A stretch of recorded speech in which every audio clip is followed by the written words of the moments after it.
नमस्कार मित्रों, आज मैं आपको एक ऐसी कहानी सुनाने जा रहा हूँ जो आपको सत्य, शांति और प्रज्ञा की खोज का रास्ता दिखाएगी। यह कहानी है भगवान गौतम बुद्ध की, जिन्होंने अपने जीवन को एक उद्देश्य प्रदान किया और दुनिया को एक नया दर्शन दिया। तो चलिए शुरू करते हैं। बुद्ध का जन्म लुम्बिनी में 563 ईसा पूर्व हुआ था। उनके पिता शुद्धोधन एक शाक्य राजा थे और उनकी माता महामाया एक कोलीय रानी थीं। उनका नाम सिद्धार्थ रखा गया था, जिसका अर्थ है जिसका लक्ष्य पूरा हुआ है। उन्हें बचपन से ही राजकुमार की तरह पाला गया था और उन्हें सभी विद्याओं और कलाओं का ज्ञान दिया गया था। उन्हें अपने राज्य का उत्तराधिकारी बनाने के लिए तैयार किया गया था। लेकिन सिद्धार्थ को अपने राज्य और राजसी जीवन से कोई रुचि नहीं थी। उन्हें लगता था कि वे अपने राजमहल के चारों दीवारों में कैद हैं और वे असली जीवन को नहीं देख पा रहे हैं। उन्हें लगता था कि वे अपने आत्मा की आवाज को नहीं सुन पा रहे हैं और वे अपने जीवन का उद्देश्य नहीं जान पा रहे हैं। उन्हें लगता था कि वे अपने जीवन को एक अर्थहीन और अनिश्चित तरीके से बिता रहे हैं। एक दिन उन्होंने अपने सारथी चन्न के साथ राजमहल से बाहर घूमने का निर्णय लिया। उन्होंने अपने पिता से अनुमति मांगी और वे अपने रथ पर बैठकर निकल पड़े। उन्हें राजमहल से बाहर जाकर बहुत आनंद आया और वे लोगों के जीवन को देखने लगे।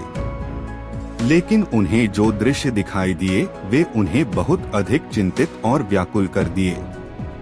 उन्होंने एक बूढ़ा आदमी को देखा जिसका शरीर कमजोर और झुका हुआ था और जिसके बाल और दांत सफेद हो गए थे। उन्होंने एक रोगी आदमी को देखा जिसका शरीर दर्द और पीड़ा से भरा हुआ था और जिसके चेहरे पर दुख और व्यथा झलक रही थी। उन्होंने एक शव को देखा जिसका शरीर बेजान और शीतल हो गया था और जिसके आसपास लोग रो रहे थे। उन्होंने एक सन्यासी को देखा जिसका शरीर भिक्षा के वस्त्रों में ढका हुआ था और जिसका चेहरा शांत और प्रसन्न था। उन्होंने अपने सारथी से पूछा कि ये सब कौन हैं और ये सब क्यों हैं।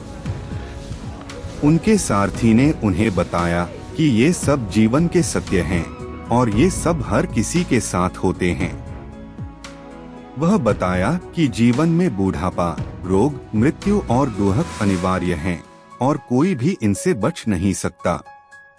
वह बताया कि सन्यासी वे हैं जो इस संसार के सभी बंधनों से मुक्त हो गए हैं और अपने जीवन को भगवान की भक्ति में लगा दिया है।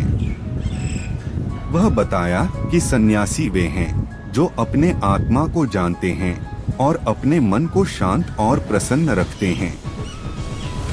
सिद्धार्थ ने इन सब बातों को सुनकर बहुत अधिक प्रभावित हुए और उन्हें लगा कि वे भी अपने जीवन का उद्देश्य ढूंढना चाहते हैं। उन्होंने अपने सारथी से कहा कि वे उस सन्यासी से बात करना चाहते हैं और उनसे कुछ सीखना चाहते हैं। उनके सारथी ने उन्हें रोकने की कोशिश की, लेकिन वे माने नहीं।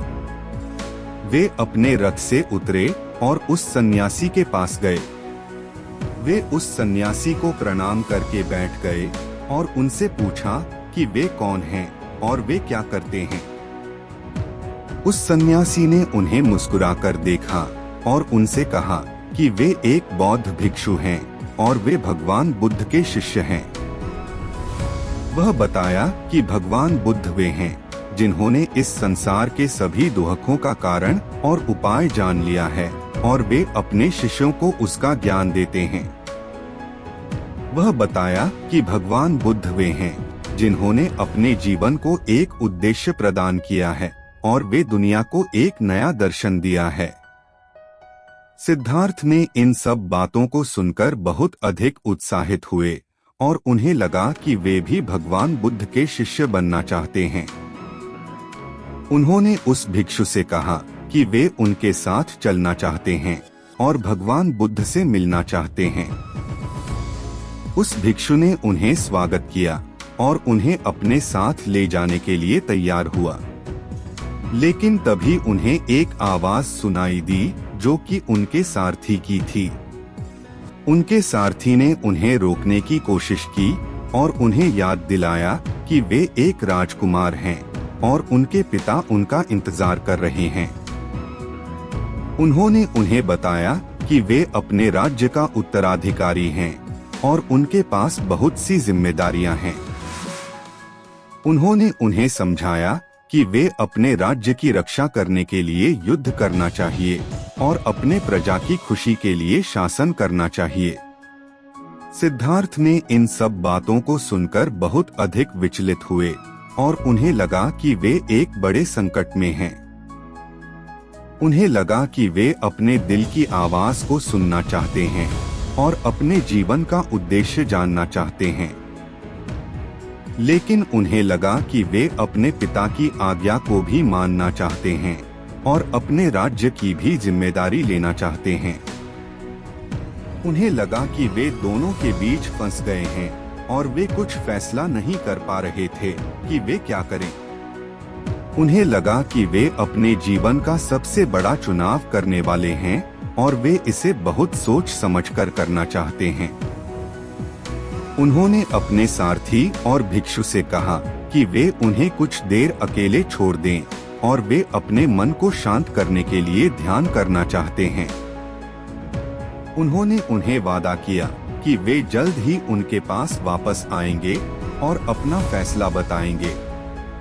उनके सारथी और भिक्षु ने उन्हें समझाया कि वे जितना जल्दी हो सके वापस आएं, क्योंकि वे उनका इंतजार कर रहे हैं। वे उन्हें अकेले छोड़कर चले गए। सिद्धार्थ ने एक पेड़ के नीचे बैठकर अपनी आंखें बंद कर लीं और अपने सांस को धीरे धीरे लेने लगे। उन्होंने अपने मन को शांत करने की कोशिश की और अपने जीवन के बारे में सोचने लगे।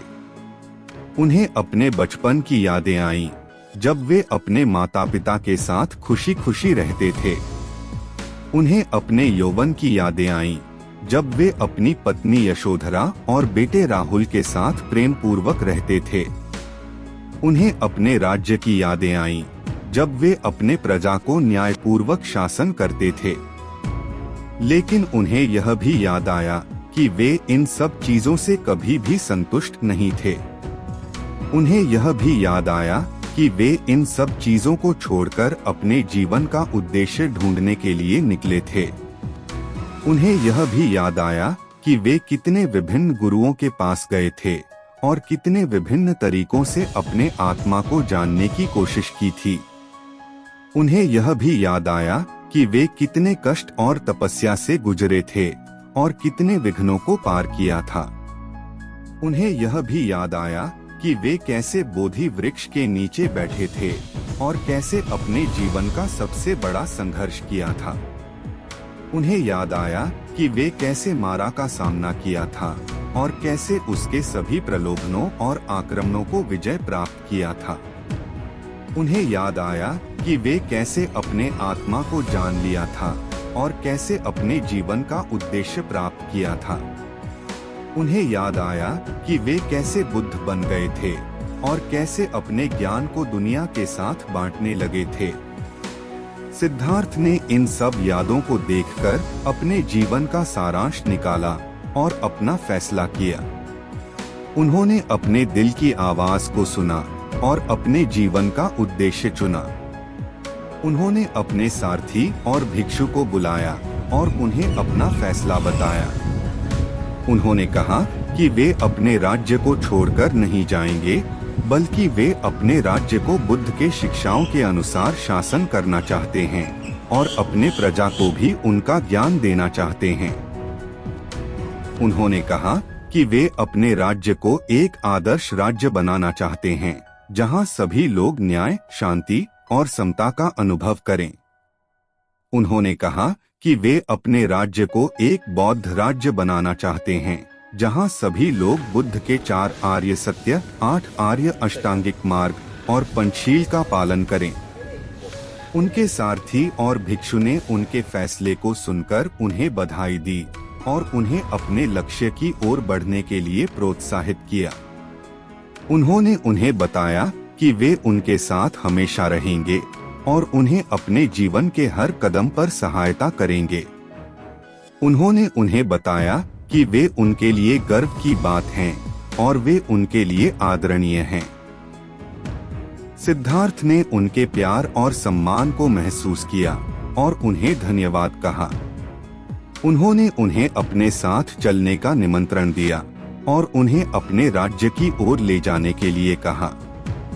वे सब मिलकर अपने रथ पर बैठे और अपने राज्य की ओर चल पड़े।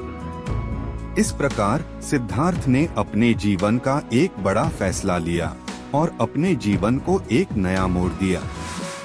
वे अपने राज्य को बुद्ध के शिक्षाओं के अनुसार शासन करने लगे और अपने प्रजा को भी उनका ज्ञान देने लगे। वे अपने राज्य को एक आदर्श राज्य बनाने में सफल हुए और अपने प्रजा को न्याय, शांति और समता का अनुभव करवाया। वे अपने राज्य को एक बौद्ध राज्य बनाने में सफल हुए और अपने प्रजा को बुद्ध के 4 आर्य सत्य, 8 आर्य अष्टांगिक मार्ग और पंचशील का पालन करवाया। इस कहानी का शिक्षा यह है कि हमें अपने जीवन का उद्देश्य ढूंढना चाहिए और अपने जीवन को एक उद्देश्य प्रदान करना चाहिए। हमें अपने दिल की आवाज को सुनना चाहिए और अपने जीवन का चुनाव करना चाहिए। हमें अपने जीवन में बुद्ध के शिक्षाओं को अपनाना चाहिए और अपने आसपास के लोगों को भी उनका ज्ञान देना चाहिए। हमें अपने जीवन में न्याय, शांति और समता का अनुभव करना चाहिए और अपने आसपास के लोगों को भी उनका अनुभव करवाना चाहिए। यदि हम ऐसा करेंगे तो हमें जीवन में न केवल सुख और शांति मिलेगी, बल्कि हम दुनिया को एक बेहतर जगह बनाने में भी योगदान देंगे। धन्यवाद दोस्तों, हमारी कहानी सुनने के लिए। अगर आपने यह वीडियो पसंद किया हो तो कृपया लाइक करें, शेयर करें और हमारे चैनल को सब्सक्राइब करें। आपका समर्थन हमारे लिए महत्वपूर्ण है। फिर मिलते हैं अगली कहानी में। धन्यवाद।